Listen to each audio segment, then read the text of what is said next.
Bueno, todavía, como os decía, nos queda mucho. Vamos a dar paso a una conversación que va a ser muy interesante bajo el título "Si Next Generation es la respuesta, ¿cuál era la pregunta?". Nos van a acompañar en esta charla don Manuel de la Rocha, secretario general de Asuntos Económicos y G20 del Gabinete de la Presidencia del Gobierno, y Cristina Monge, que es asesora de CODES y curator de Forbes Summit Sustainability. Bienvenidos. Un aplauso, por favor. Adelante. Gracias.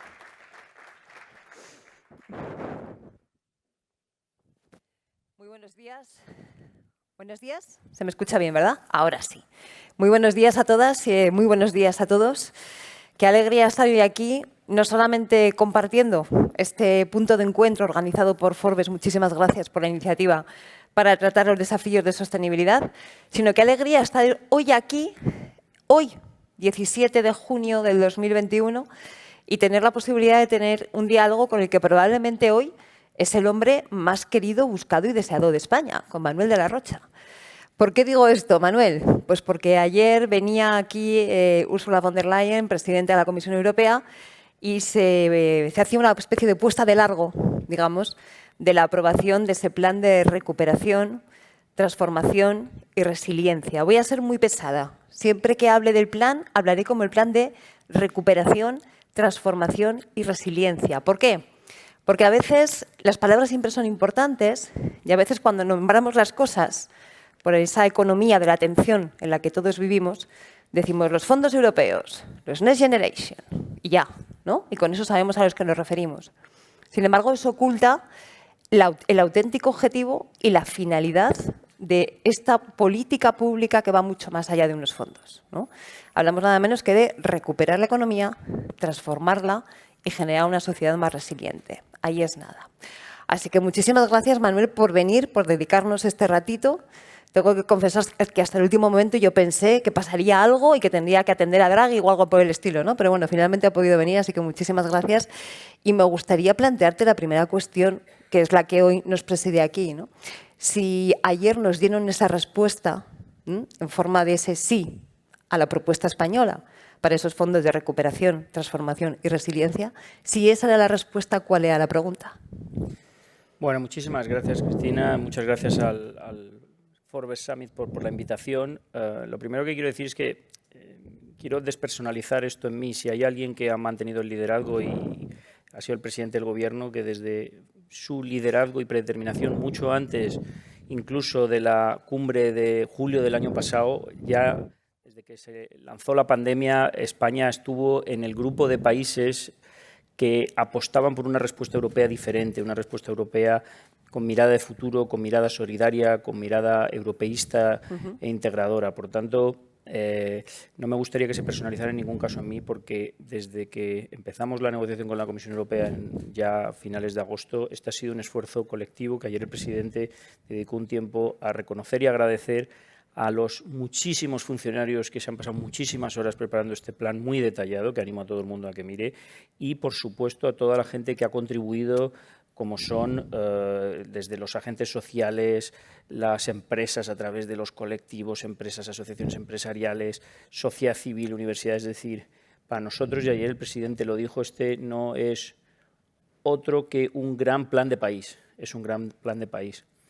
¿Cuál era la pregunta a los fondos europeos? Pues la pregunta, yo creo que era ¿cómo puede Europa dar una respuesta positiva? ¿Cómo puede hacer de esta tragedia, que es esta pandemia que nos ha hecho sufrir tanto en tantos ámbitos, sacar una conclusión positiva diferente? Y yo creo que el gran fondo de recuperación Next Generation es exactamente la respuesta que necesitábamos, justamente lo que estoy diciendo, ¿no? Hemos aprendido de crisis pasadas, donde la respuesta que dio Europa fue muy diferente, y en este caso Europa decide apostar por el futuro, atendiendo las necesidades del presente, teniendo en cuenta la solidaridad europea, ayudando más a los que más se han visto afectados por esta gran tragedia que es el COVID, del que nadie es responsable, pero todos nos hemos visto afectados, pero unos más que otros, ¿no? Entonces, la pregunta, yo creo que tú me planteas es, ¿cuál era la pregunta?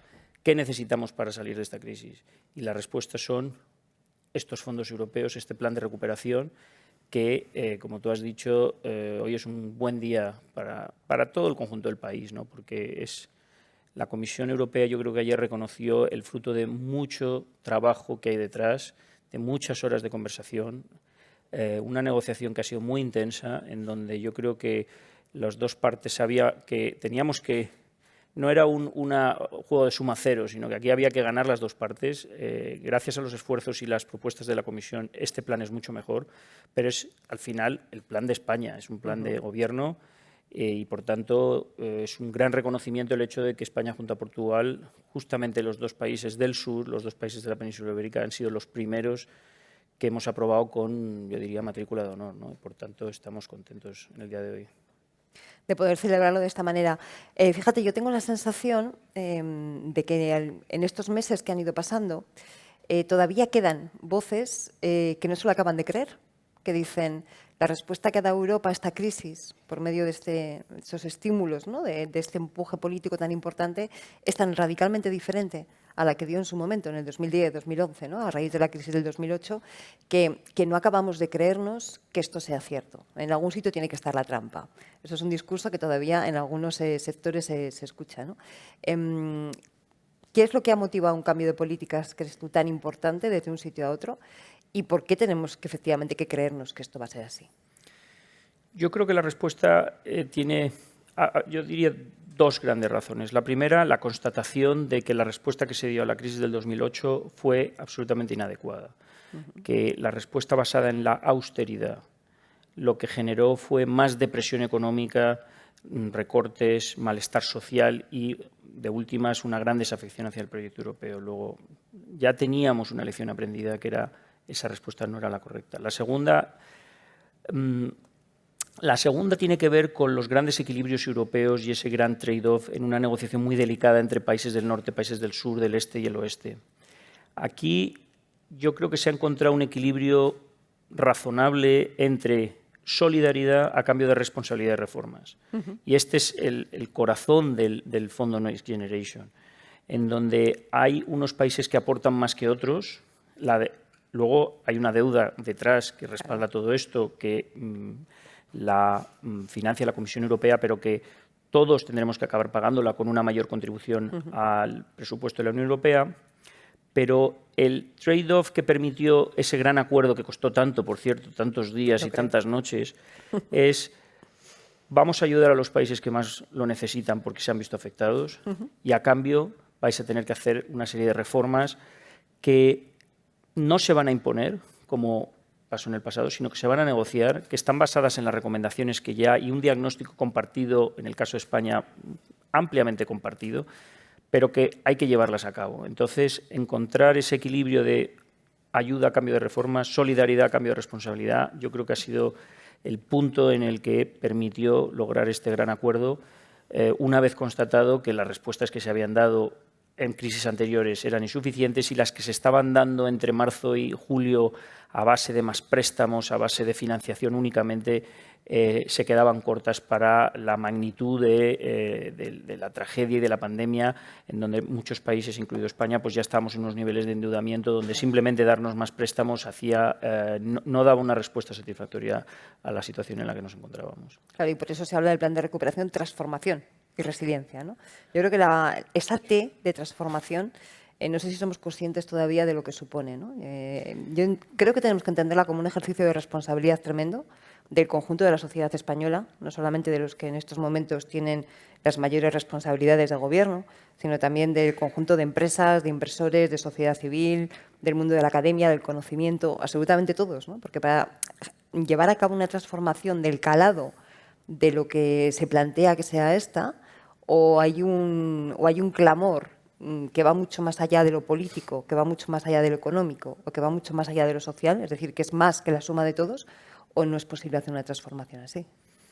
Fíjate que la palabra transformación no está en todos los planes. No. El nombre en inglés es recuperación y resiliencia, pero ha sido el Gobierno de España el que ha decidido introducir la palabra transformación porque nos parece que es la tercera dimensión importante. Por un lado, recuperación, que es además recuperación rápida. Por eso nosotros hemos puesto mucho énfasis en este plan y en las negociaciones con la Comisión Europea para tener lo que se llama un front-loading del dinero, es decir, que el dinero llegue cuanto antes en los primeros años, porque no podemos languidecer mientras el dinero va llegando. Tenemos que salir una recuperación rápida, por tanto, tiene que tener un impacto contracíclico para generar empleo en poco tiempo y salir de esta crisis en la que estamos. La palabra resiliencia, sin duda, porque al final necesitamos una sociedad y una economía que sean capaz de soportar los golpes de una manera más resiliente, más fuerte, ¿no? Y nosotros introducimos claramente la palabra transformación porque en el fondo lo que subyace detrás es la gran transformación. Una transformación que ya venía de antes, que vamos a tener que hacer porque las cuestiones climáticas y la transición digital han venido para quedarse y habrá países que lo hagan antes o lo hagan después, pero todos van a tener que pasar por ello. La diferencia está en que los que lo hagan antes estarán en posiciones de liderazgo, tendrán más competitividad y, por tanto, verán los frutos de esa transformación antes y podrán crear empleo. Por tanto, para nosotros, la palabra transformación al final es, de las tres, la clave, que no se trata simplemente de salir de la crisis, se trata de salir transformando nuestra economía para ser más productiva, para ser más sostenible, más inclusiva. Para nosotros es absolutamente clave, y el presidente lo dice, sin dejar a nadie atrás. Sin dejar a nadie atrás en esa triple dimensión que siempre ponemos, en la cuestión de la desigualdad de renta y riqueza, pero también la desigualdad territorial. Para nosotros es absolutamente esencial que el plan de recuperación y el despliegue de los fondos europeos lleven a una mayor convergencia territorial y no una mayor polarización en nuestro territorio, y finalmente desigualdad de género, donde vamos a poner mucho énfasis para hacer que gracias al plan se cierren las brechas de género. Pero fíjate que has nombrado tres enormes vectores: transición ecológica o transformación ecológica en clave de cambio climático, transformación en clave digital, de revolución digital, y todo lo referente a la cohesión social en todas sus dimensiones, ¿no? Territorial, económica, de género. ¿Esos tres vectores pueden converger de la mano y multiplicarse? ¿No son contradictorios? No solo pueden, sino que deben. Está más que demostrado que aquellos países que tienen una mayor cohesión social, aquellos países en donde las mujeres participan más en el mercado de trabajo, aquellos países donde el crecimiento está más repartido y no simplemente polarizado, son más fuertes, es decir, más resilientes, tienen un crecimiento más duradero, no que fluctúa tanto, sino más sostenible en el tiempo y, por tanto, son países más fuertes. Eso yo creo que ya hoy en día hay muchísima evidencia empírica y son muy pocas ya los que defienden esta supuesta trade-off entre eficiencia y equidad, ¿no? Yo creo que la evidencia es muy clara. Los países con mayor cohesión territorial, de género y social tienen unos crecimientos más fuertes, más sostenidos en el tiempo y más duraderos. Sí, pero déjame un poco que intentemos concretar, ¿no? Para ir viendo el detalle de cómo se hacen las cosas, porque claro, las grandes ideas luego cuando se concretan en el terreno es cuando ves las dificultades que generan, ¿no? Estamos viendo, por ejemplo, que la transición ecológica es algo absolutamente urgente, inaplazable, que además tiene que ser con alcance, con ambición y rápida, porque nos quedamos sin tiempo. La ciencia lleva tiempo diciéndonos ya que no nos quedan más años, que estamos ya a punto de llegar a demasiados hitos de no retorno, a demasiados que algunos lo hemos pasado ya. Por lo tanto, tenemos que hacerla de forma urgente. Es una transición en profundidad que, como todas las transiciones, va a tener víctimas, como todas. ¿Qué se va a hacer con ellas? Para que no sufran las consecuencias negativas de una transición que es urgente y que es inaplazable. Efectivamente, eso puede ser así y en todos los cambios siempre hay que adaptarse a los cambios, ¿no? Para nosotros es fundamental hacer una transición que no deje a nadie atrás y en el plan incorporamos muchas cosas. En primer lugar, una gran apuesta por los jóvenes a través de la formación. Yo creo que la formación, la cualificación y la recualificación es la clave de bóveda que puede permitir ganar el futuro y mejorar nuestra productividad. Una formación a lo largo de toda la vida, una formación digital que tiene que ser cambiante y muy adecuada a las necesidades del mercado. Porque efectivamente de esta pandemia primero y la tendencia de fondo que es la transición ecológica más la transición digital, hay sectores ganadores y sectores perdedores. Por lo tanto, es absolutamente clave que seamos capaces de hacer esa transición de recursos humanos, el capital humano, y cualificar a la gente en los sectores que están yendo también, como son fundamentalmente los sectores digitales. Luego hay aspectos que tienen que ver con cómo abordamos lo que es la transición ecológica frente a un sistema, por ejemplo, el sistema energético, el sistema de movilidad, ¿no? Tenemos que cambiar, por ejemplo, nuestro sistema, el sector del automóvil, que tiene que hacer una transición hacia vehículos limpios, conectados. Todo lo vamos a hacer siempre preservando el empleo, es decir, fomentando el que todas las cadenas de valor y que el plan de recuperación y los fondos europeos ayuden a tirando las grandes empresas de las pequeñas y medianas empresas. Es decir, lo mismo para la transición energética. Nosotros no podemos simplemente por la normativa europea decir solo se pueden beneficiar las empresas españolas porque estamos en un mercado comunitario, pero sí que podemos hacerlo de una forma inteligente dando señales para que vengan los inversores, para que se instalen aquí, creando un entorno apropiado para que la producción se haga en España, por ejemplo, a través de las subastas de renovables, ¿no?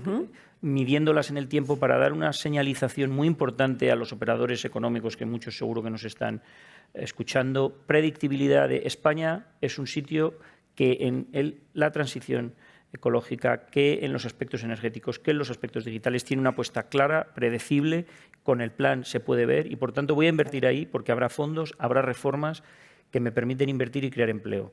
Los fondos europeos, evidentemente, son para crear empleo, no para destruir empleo. Eso, si alguno tenía alguna duda, que se le quite de la cabeza.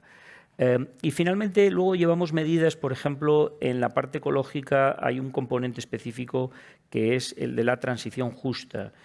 Y que tiene que ver con aquellas zonas que en un momento dado hay que desindustrializar porque tienen industrias muy contaminantes, por ejemplo, y hay que buscar alternativas. Hay fondos específicos y se está trabajando muy bien desde el Gobierno a través de los convenios de transición justa para buscar alternativas en esas comarcas a las empresas que son contaminantes. Ya está ocurriendo en zonas, por ejemplo, lo que hemos hecho con las centrales térmicas que tienen que ir cerrando y se están buscando alternativas para que esta transición ecológica no deje absolutamente a nadie atrás. Y alternativas que además se están buscando en colaboración, no, sino participando junto con el territorio, que es fundamental. Eso es fundamental. No se puede hacer centralizadamente, tiene que ser con el territorio, absolutamente. Eso es absolutamente clave, porque fíjate que estamos hablando de personas, de empresas, pero también de territorios que han vivido durante décadas, si no del monocultivo casi, de todo lo referente, en muchos casos, al carbón y lo que se derivaba de él, ¿no? De repente esto se cierra y efectivamente son personas, son familias, son empresas, pero son comarcas enteras las que ven su forma de vida en el aire. Estos convenios de transición justa se están demostrando como un instrumento eficaz para hacer esa transición y para acelerarla, de acuerdo, insisto, más que de acuerdo, insisto, desde el propio territorio. O sea, no aquí tenemos un plan y el territorio que nos participe y que nos diga qué le parece, sino vamos a hacer juntos ese plan, ¿no? Que yo creo que es un componente diferente. Esas experiencias, ¿tú crees que se van a poder trasladar a otros sectores económicos? Absolutamente. Los convenios de transición justa se negocian desde el territorio, con los afectados, que no son solo los trabajadores, también pueden ser las entidades locales, claro, que tenían una actividad que les generaba muchos ingresos locales y se pierden con las propias empresas. La clave es involucrar a los territorios que ellos. Y absolutamente esta idea de trabajar desde lo pequeño y desde lo rural hacia arriba es absolutamente clave y hay otro ámbito en donde para nosotros es muy importante como Gobierno, que tiene que ver todo lo que es el reto demográfico y la España vacía. Vamos a dedicarle unos 10.000 millones de euros, que se dice rápido, a actividades, a trabajo, a fomentar proyectos de inversión en zonas rurales. Hay un elemento y una base muy importante que es la conectividad. Nosotros en el plan de recuperación ponemos mucho énfasis y hay un componente que tiene muchos recursos para llevar la conectividad a través de la banda ancha, la fibra óptica, el 5G que se puede llevar también incluso vía satelital, para llevar esa conectividad a la España vacía. Esa conectividad puede abrir unas posibilidades de actividad económica, de generación de empleo y riqueza que no existían hace 10 años, porque realmente el desafío de la población, del reto poblacional, del cambio climático, la desertificación, en España es muy agudo, ¿no? El reciente informe del Banco de España es muy interesante porque arroja luz sobre cosas que ya sabíamos, ¿no? Cómo se está concentrando la población en una serie de zonas y eso como país es un desastre. Por tanto, tenemos que trabajar con los territorios, con las empresas, con los municipios. Ahora teníamos muchas ideas, ahora tenemos recursos para animar a todo el mundo a que en esas zonas rurales, en esa España vacía, en esos pequeños municipios que se están quedando desiertos, se genere actividad económica, vayan las empresas y fijemos territorio y población. Y eso lo tenemos que hacer absolutamente con los territorios, poniendo recursos y con planes y actividades, y ahí animando a las empresas también a que vayan y vean que no todo tiene por qué ser en las grandes ciudades, sino que hay muchas posibilidades en esas zonas también. Claro, decías antes, vamos a dar señales, ¿no? Y yo sigo con lo de la transformación, que me parece que es la clave. Una de las mayores transiciones que está en marcha, ¿no? Y que probablemente con este plan hay que acelerar sí o sí, la transición energética. La apuesta por las renovables es clara en el plan, en políticas anteriores que ya se venían poniendo en marcha. Sin embargo, no solamente consiste en instalar renovables, consiste también en desarrollar todo un sector industrial y todo un sector productivo que sea capaz de generar aquello que se necesita para implantar las renovables.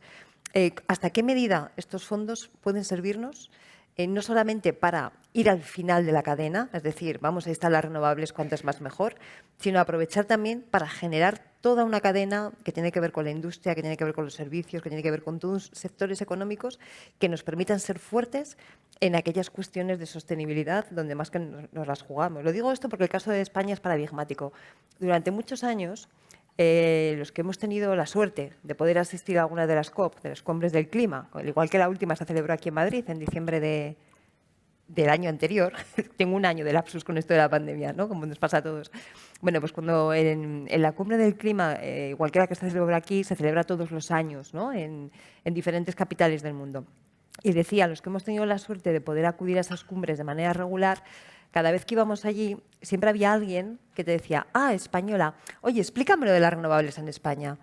¿Cómo se entiende la posición de competitividad que habéis perdido en estos años? ¿Tenéis la materia prima?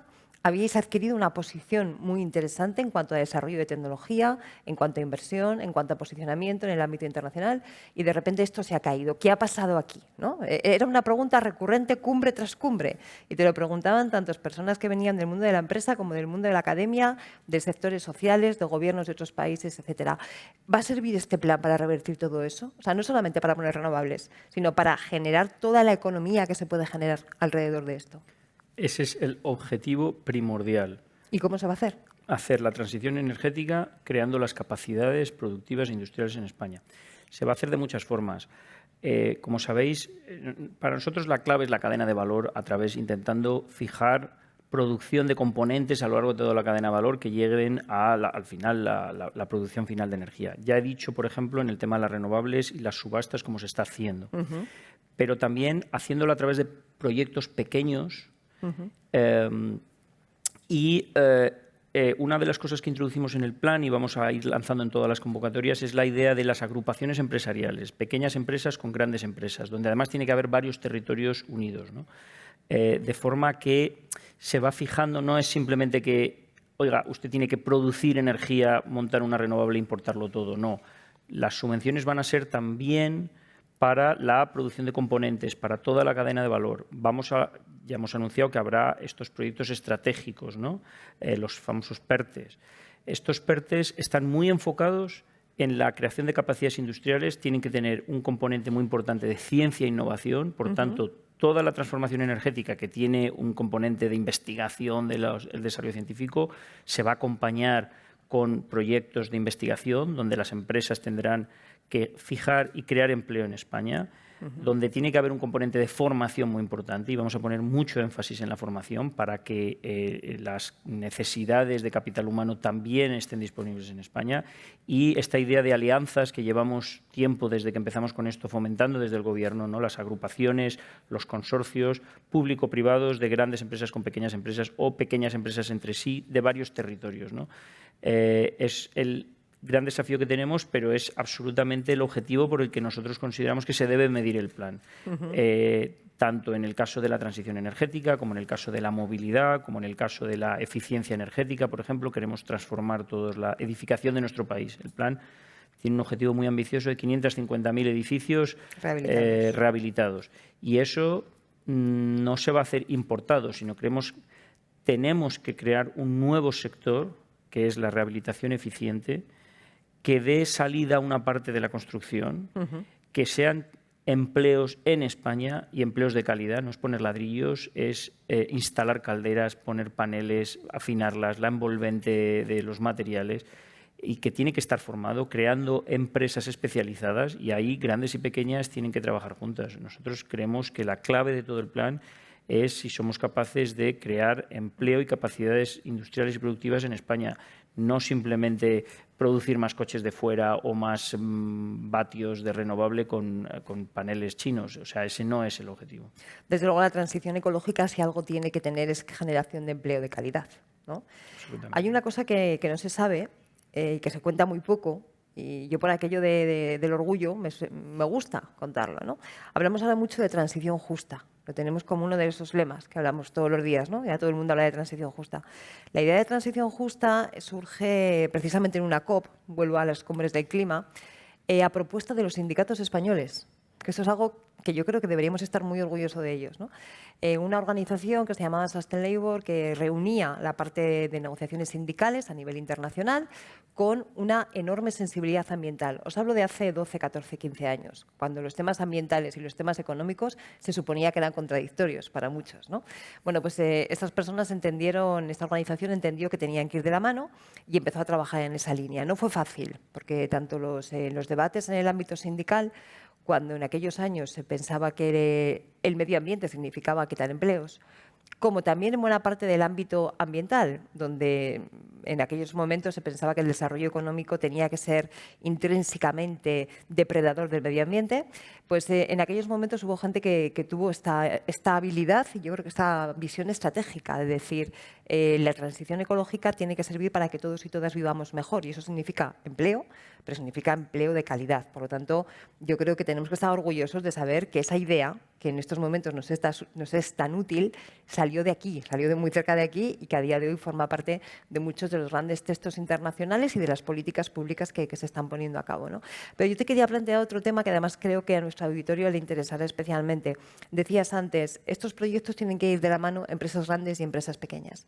Sabemos que hay inquietud en el mundo de las empresas, de las pymes y sobre todo ya de las micropymes, porque todo esto suena muy grande, muy difícil. Yo creo que hay una sensación un poco de apabilamiento, ¿no? De decir, uy, eso es tremendo, ¿qué puedo hacer yo para que mi proyecto, que creo que cumple los requisitos del Plan de Recuperación, Transformación y Resiliencia, pueda acceder a tener algún tipo de financiación o pueda acceder?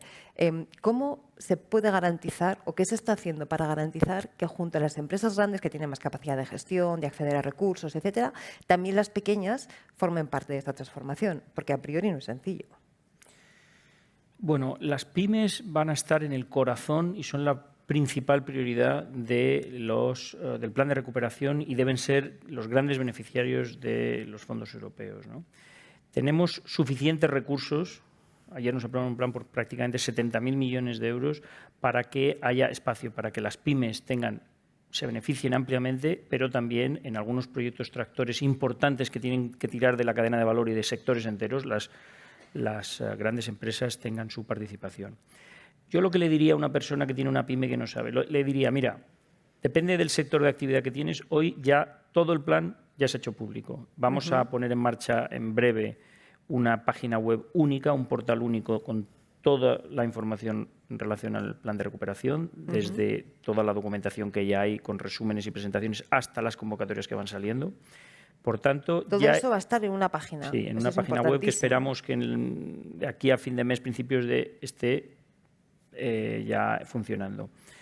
Es interesante que la gente se lea los documentos para entender, y el nivel de detalle que tiene este plan no tiene precedentes. Vas a poder ver si tú eres una empresa que te dedicas a la digitalización, a la ciberseguridad, o eres un emprendedor que haces no sé qué, vas a poder ver en los componentes seguramente encontrándote reflejado, es decir, pues he visto 3 o 4 cosas que tienen de interés para mí donde mi empresa se puede. Eso, en primer lugar, es bueno. Yo creo, no se trata de apabullar a la gente, pero que la gente se informe. Y hay muchas asociaciones, cámaras de comercio, etcétera, que están haciendo una muy buena labor de información. En segundo lugar, es importante que todo el mundo sepa que aquí estos fondos no se van a dar de una forma clientelar, ni cocinada, ni a dedo, ni a los amigos. Absolutamente cero. El espacio para eso es cero. Todo se va a adjudicar a través de convocatorias o licitaciones transparentes, no discriminatorias, concurridas y competitivas, con unas bases de convocatoria claras, con un tiempo suficiente para preparar los proyectos, con una claridad en cuanto a qué gastos son elegibles, qué se puede financiar, qué no se puede financiar, cuál es el porcentaje que se financia y no.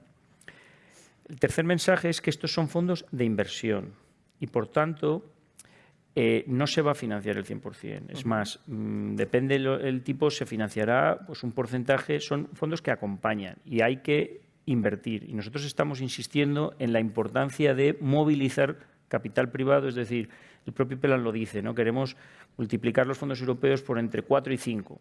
Por tanto, es importante que cuando se preparen los proyectos se sepa que hay que movilizar recursos. Y ahí las grandes empresas contamos que ellas tengan también mucha capacidad tractora para adelantar recursos, acelerar. La banca tiene que ayudar a financiar también una parte de sus inversiones, etcétera.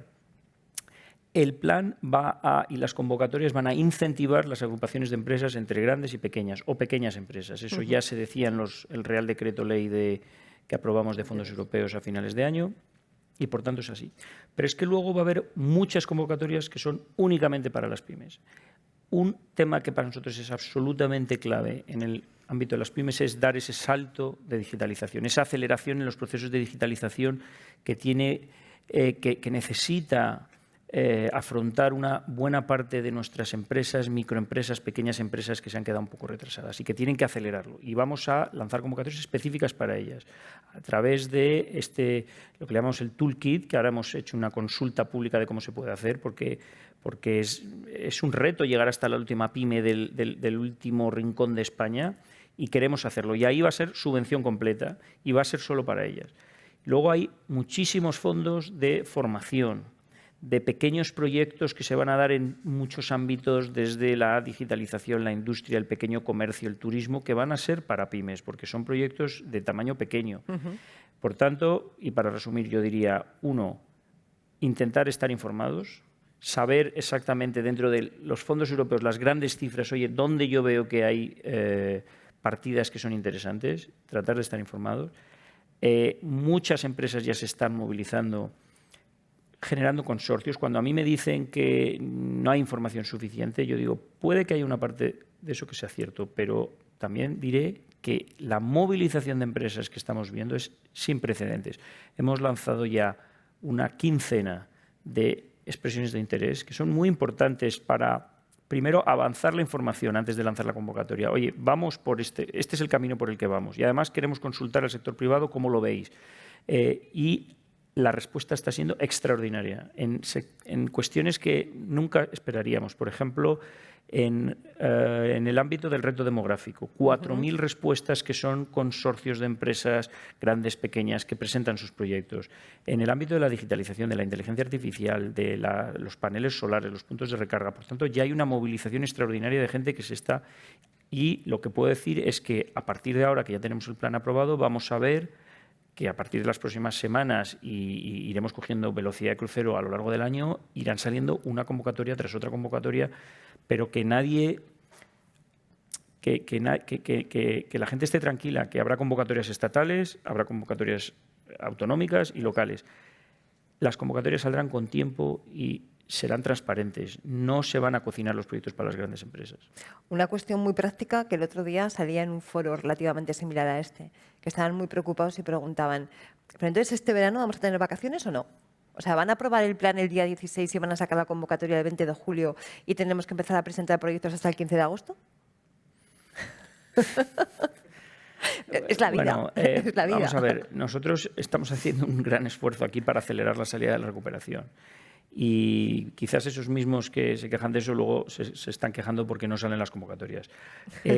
Las convocatorias van a estar muy descentralizadas, es decir, no es Moncloa o el Ministerio de Economía o el Ministerio de Hacienda que lanza las convocatorias. Los distintos ministerios, las distintas comunidades autónomas van a lanzar las convocatorias cuando estén listas. Lo que puedo decir es que se está trabajando a destajo para acelerar al máximo la preparación de las convocatorias, que tienen que tener la seguridad jurídica suficiente, cumplir con los requerimientos de Europa, que son bastante pesados, desde el tema green, el tema medioambiental, las ayudas de Estado, los controles y auditorías que impone Europa, y este es uno de los temas que estamos ultimando, y para lanzar las convocatorias con suficiente seguridad y claridad. Pero una vez que estén listas, lo que se trata es de lanzarlas y que se presenten los proyectos cuanto antes, porque aquí, no nos olvidemos, hay que salir de esta crisis cuanto antes y utilizar los fondos para acelerar la salida, porque seguimos teniendo un nivel de desempleo provocado por la pandemia absolutamente intolerable. La desigualdad, o sea, los problemas son ingentes y no podemos esperar. Y yo creo que la gente apreciará, si se tiene que quedar sin vacaciones para lanzar convocatorias que van a generar empleo y riqueza, oye, bienvenido sea. Bueno, pues que cada uno organice las vacaciones en sus equipos de forma que se pueda cubrir siempre el atender, ¿no?, a este tipo de procesos. Pensando en las empresas que están hoy aquí, algunas de las cuales luego van a ir interviniendo en mesas y demás, y otras que nos pueden estar viendo online, has hablado antes de algo fundamental, que es el sector financiero va a tener que apoyar, las empresas van a tener que, las grandes van a tener que hacer detractores de las pequeñas van a tener que hacer un esfuerzo para sumarse. Yo creo que hay un elemento clave en este plan que a lo mejor no lo subrayamos demasiado, que es el de la colaboración entre sectores y dentro de cada sector, ¿no? Entre lo financiero, entre lo empresarial, entre el mundo del conocimiento, la academia, etcétera, entre el ámbito de lo social. ¿Qué le plantearías tú a una empresa, por ejemplo a una pyme, teniendo en cuenta que es el gran tejido de este país, para poner en marcha políticas de colaboración que hagan que sus propuestas y sus proyectos tengan muchísimo más impacto? Ese es un punto clave, efectivamente, la colaboración, las alianzas de distintos sectores, de distintos territorios, de grandes empresas y pequeñas. Nosotros estamos poniendo el énfasis para que, yo lo que le diría, le animaría a que piense out of the box un poco, qué puede hacer un poco disruptivo, porque es en esa disrupción y en esa pensar fuera de la zona de confort y aliarse con otros sectores que ya lo estamos viendo, porque estamos viendo que se están creando consorcios extraordinarios del digital con el energético, con la movilidad, con la ciencia, con la ciberseguridad. Eso es lo que va a ser transformador. No, lo que nosotros querríamos ver es proyectos que no son más de lo mismo, sino que transforman. Por ejemplo, si queremos avanzar, dar un salto en la movilidad urbana, las smart cities, pues eso requiere desde utilizar los datos con la conexión de la movilidad, con el 5G. En medicina, por ejemplo, hemos lanzado un proyecto estratégico de medicina de vanguardia personalizada. ¿Esto qué significa? Poner la gente de la digitalización, la gente que utiliza el Big Data con los datos, con los historiales clínicos y los hospitales y todo el sector de la medicina juntos, como ya está ocurriendo en otros países, a trabajar en cómo podemos dar un salto, una aceleración bestial en la investigación clínica y la detección temprana de diagnósticos. Pues eso es poner a trabajar distintos sectores. En el ámbito lo estamos viendo en todos los ámbitos, ¿no? En el ámbito industrial, desde luego, están saliendo alianzas extraordinarias, como digo, entre, por ejemplo, por no decir el automóvil, que es el que yo estoy viendo unos proyectos muy interesantes, pero incluso distintos sectores. A mí me han venido a ver desde el sector cárnico, que estaban metiendo plantas para introducir la tecnología y la digitalización en todas las plantas de producción, todos los sectores manufactureros.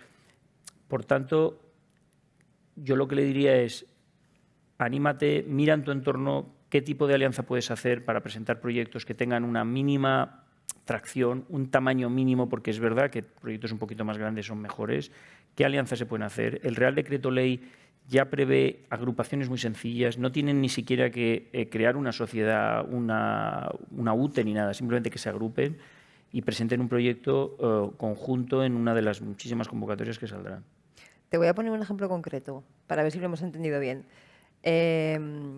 Unos diseñadores de moda que además tienen por filosofía, por lo que ellos hacen, trabajar en moda sostenible. Que quieren dar un salto adelante en temas, por ejemplo, de digitalización y que además quieren apoyar el desarrollo económico de una zona en concreto. ¿Se les va a facilitar de alguna manera esa creación de alianzas con los socios necesarios para poner en marcha ese tipo de proyectos? El plan tiene dos vectores, digitalización y sostenibilidad, y eso es un poco los dos drivers que van detrás y que serán los que se fomentarán en las convocatorias. Va a haber muchas convocatorias para empresas grandes y pequeñas. En el ámbito de la digitalización hay mucho dinero en varios componentes, donde habrá convocatorias que están ya definidas.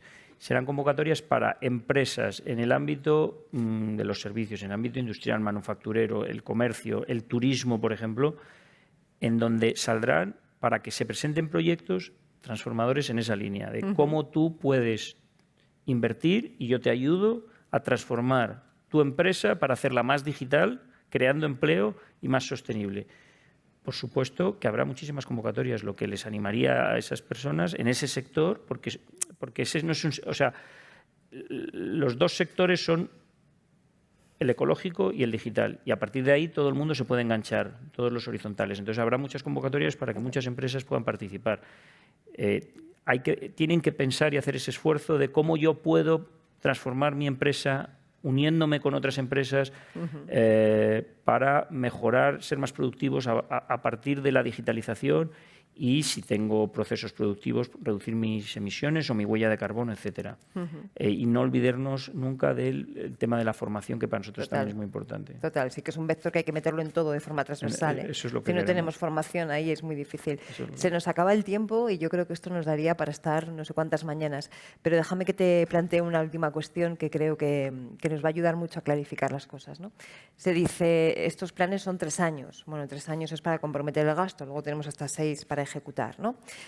Nos trasladamos inmediatamente ahora mismo a 17 de junio de 2027. ¿Cómo sabremos que ha salido bien?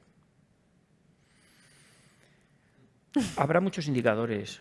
Lo sabremos si tenemos un país que ha recuperado el crecimiento rápido, que ha reducido los niveles de desempleo, que ha reducido los niveles de abandono escolar, de ese mismatch entre las necesidades del mercado que ahora tenemos y el nivel de desempleo, si estamos en nuestra trayectoria de cumplir con los objetivos de descarbonización muy ambiciosos que nos obliga la Unión Europea, si nuestras pymes han dado ese salto de digitalización y hay distintos índices que lo pueden ver, si nuestra industria automovilística hemos visto que ya estamos fabricando vehículos eléctricos y por tanto los vemos y tenemos puntos de recarga cerca y es más, la oferta de vehículos eléctricos producidos en España es abundante. Si nuestra vivienda y las viviendas de alrededor se han rehabilitado y son más sostenibles, si gente alrededor nuestra se ha formado mejor y está capacitada, por ejemplo, en aspectos digitales, si los servicios que da la administración pública, de la que no hemos hablado, pero es fundamental esa transformación, la gente reconoce que, oye, yo puedo hacer todos mis trámites de una forma sencilla y digital con la administración, no únicamente la estatal, el pago de impuestos, sino con los servicios locales desde mi pequeño municipio o la comunidad autónoma. Creo que debería haber, si lo hemos hecho bien como esperamos, muchos indicadores alrededor y luego, por supuesto, habrá informes de evaluación que se irán viendo.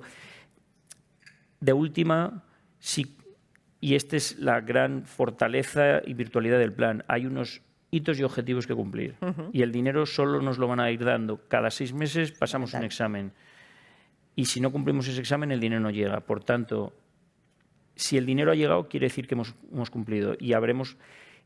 Y no es simplemente haber gastado el dinero, porque los hitos y objetivos, y animo a que todo el mundo lo vea para ver el nivel de detalle, es de cumplimiento de resultados, no simplemente de mover el dinero de unas administraciones o gastarlo o ejecutarlo. Por tanto, si el dinero ha llegado y se ha gastado, quiere decir que hemos cumplido los objetivos. Bueno, pero no nos lo tomemos como un examen para aprobar, ¿no? Porque efectivamente cada 6 meses nos presentaremos a un examen y aprobaremos. Y con nota. Eso es. Yo creo que nos jugamos tanto que la cosa es que hay que ir a por nota, porque nos jugamos el futuro de este país. Debo decir que la aprobación Europa. del plan, para el que no lo sepa, aquí no era aprobado o no. En estas últimas semanas que la negociación final ha sido muy intensa a muchos niveles, en fin, aquí se aprueba con matrícula de honor o matrícula de honor. Si saca sobresaliente estás suspenso. Entonces, si uno ve, hoy veían viendo un poco la prensa, además es casi como un trabajo de fin de carrera. Te evalúan con una serie y tienes que sacar todo As y solo te permiten una B. Nosotros hemos sacado todo As y una B. Eso es, quiero decir, y sobre esa base es como nos van a valorar y evaluar la ejecución del plan. Por tanto, nosotros tenemos que sacar matrícula de honor, la hemos sacado en la elaboración y aprobación del plan y lo tenemos que sacar sobre todo en la ejecución del plan. Pues ahora hace falta que seamos capaces de convencernos de eso que le decimos a nuestros alumnos, ¿no?, en clase, de que sí, o sea, que saques una matrícula de honor es muy importante, pero lo importante es que la asignatura te haya servido para aprender, para disfrutarla, ¿no?, que te haya cambiado la vida, porque hay mucha gente que pasa por la universidad, pero la universidad no pasa por ellos, ¿no? Es decir, lo importante es que esta asignatura con matrícula de honor te haya servido para aprender lo suficiente y sobre todo para todo lo que sirve el conocimiento, que es para ser más felices, ¿no? Entonces, ojalá estos planes y este futuro muy deseable que nos has puesto aquí en esta foto final nos sirva no solamente para aprobar esos exámenes con matrícula, eso es un medio, sino que nos sirva para llegar al fin. Y el fin es pues, una España que haya sido capaz de recuperarse, hacer una profunda transformación y conseguir ser más resiliente. Muchísimas gracias, Manuel. Estaría aquí contigo toda la mañana, pero se nos acaba el tiempo. Un aplauso. Muchas gracias a vosotros por la invitación.